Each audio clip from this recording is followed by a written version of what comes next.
Was watching Scooby-Doo the other night with some buddies crunked out on some illicit compounds. One of them started freaking out about 3 hours in because he remembered something he called Bald Fred. Says he used to have nightmares about it, and there was a YouTube channel dedicated to Bald Fred in the early 2000s. Just videos of Bald Fred with domestic abuse and screaming audio. Anyone else remember or hear about this? I think he's just lost it. Pick related. It's Bald Fred. Little brother is really into astronomy. He's about 7 years old. Likes to look at the stars and watch things. About 3 weeks ago, he spent literally the entire night looking at one part of space from his room. Never once moved, didn't even eat. When he gets up about noon the next day, I asked him what he was looking at. I was looking at the screaming stars. What are you talking about, little brat? There's a place I found where if you look at it, you can hear screaming. No way. I'll prove it to you. Wait until about 11 at night.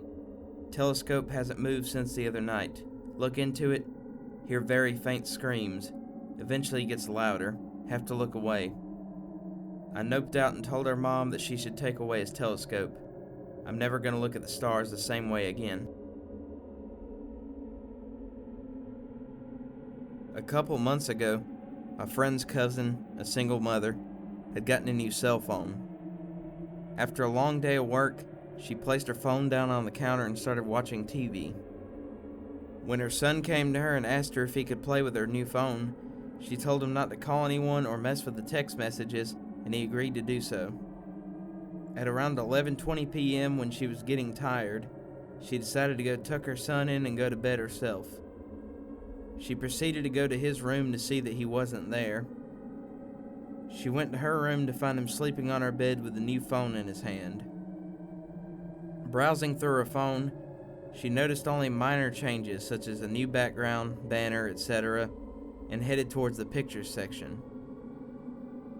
She began deleting the pictures he took when she came across the last one.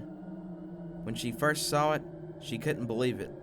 It was her son sleeping on the bed, but it was as if the picture was taken by someone else above him. It shows the left half of what seems to be an elderly woman's face.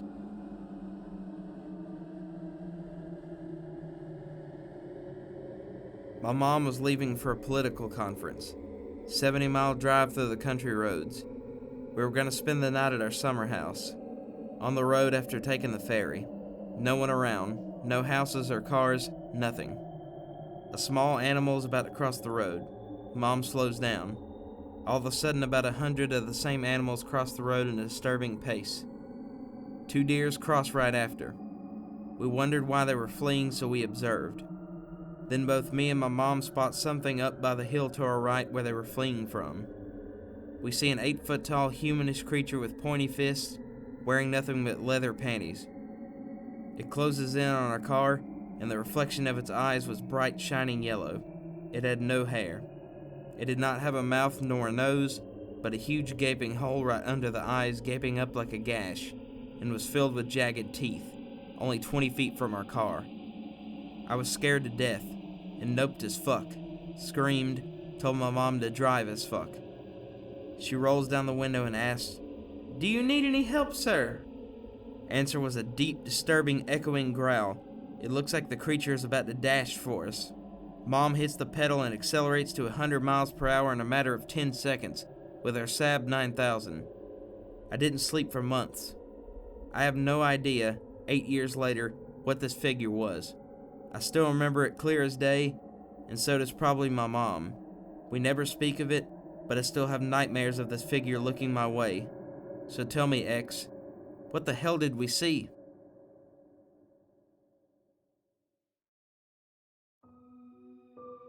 At the circus, we once hired a clown who performed under the name Malingo.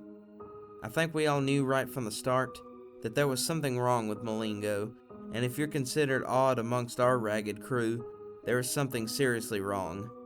He stank, not only from the booze, which seemed to be his only intake of nutrient whatsoever, but of something sickly sweet, like a carcass left in the summer sun. And he moved rather clumsy, not clown funny clumsy, but rigid, both on and off stage. From day one, he kept to himself, and no one really cared to befriend him anyway. One night, he seemed more off than usual. He was mimicking the acrobats in one of his numbers. The idea was that he would use the trampoline and do a couple flicks in the air and then crash land. During the practice session, he had always gotten up right after the crash, since that was part of the act. But this night, in front of the audience, he didn't get up. I was the first one to reach him, since I'm always there during the clown's act. If the stench didn't tell me something was wrong, the huge gaping hole in his stomach did. It was like he had just burst open. Thankfully, I managed to get the clowns to play ambulance and carry him out before the audience realized it wasn't part of the show. I also managed to hide his wound with the help of a tablecloth we had on stage. We have a doctor in our troupe, and after examining Malingo, he said that the clown had been dead for weeks. The last trick had been too much for his decomposing body, and he had simply burst. None of us understand how this can be, but he had hid his condition, if one can call it that, under a mist of booze and thick layers of makeup.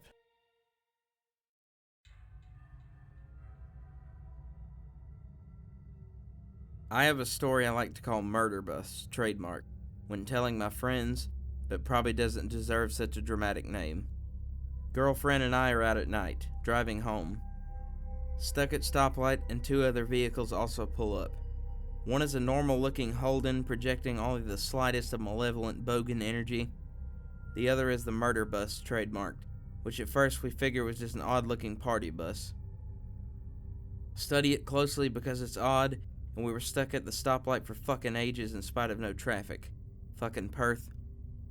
It has completely blacked out windows, which is normal for a party bus, yet it also has short strips of black tape all over it, some are hanging off loosely. Simple white paint job under the tape, though it's rusted and flaking off in certain spots. Have my window down because it kept fogging up and the rental would survive a little sprinkle of rain. It dawns on me all of a sudden that the bus is completely silent.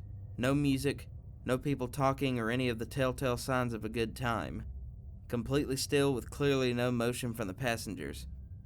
Figure it must be empty then. Maybe it's on its way back from a gig.